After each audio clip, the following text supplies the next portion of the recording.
Ikitokea mtu yoyote anakuharibia jina, anakuchafulia jina, anakusema vibaya kwa watu, ikitokea mtu yoyote anakuharibia mahusiano yako, anakufanya wewe na mpenzi wako msielewane, anawafanyia mambo ya ajabu, ikitokea mtu yoyote anakuharibia kazi, anakusema vibaya kwa bosi wako, ikitokea mtu yoyote hataki wewe uoe au uolewe na wewe mwanamke uliye naye au mwanaume uliye naye, mtu yote ambaye anakufanyia vitimbwi ili mradi uonekane haufai mbele ya macho ya watu, hakikisha haumwachi huyo mtu, hakikisha unadili naye aidha kwa macho au kwa kutokuona, aidha anaona au haoni, lakini hakikisha mtu yoyote ambaye anakuharibia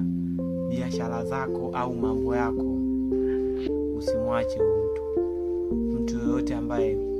anakusema vibaya kwa makusudi, mtu yoyote ambaye anakuzungumzia kwa mabaya ili mradi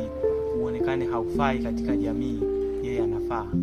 Hakuna namna unaweza kuishi vizuri na watu ambao wanaishi vibaya na wewe. Huwezi kuishi vizuri na watu ambao hawaishi vizuri na wewe. Kwa hiyo mtu yoyote ambaye anakusema vibaya, anakuzungumzia wewe ili uonekane wewe ni kama takataka, yeye anafaa. Usicheke naye, hakikisha unadili naye aidha kwa macho au kwa kutokuona, ila hakikisha mtu yoyote ambaye anakuchefua ili mradi yeye aonekane mwema,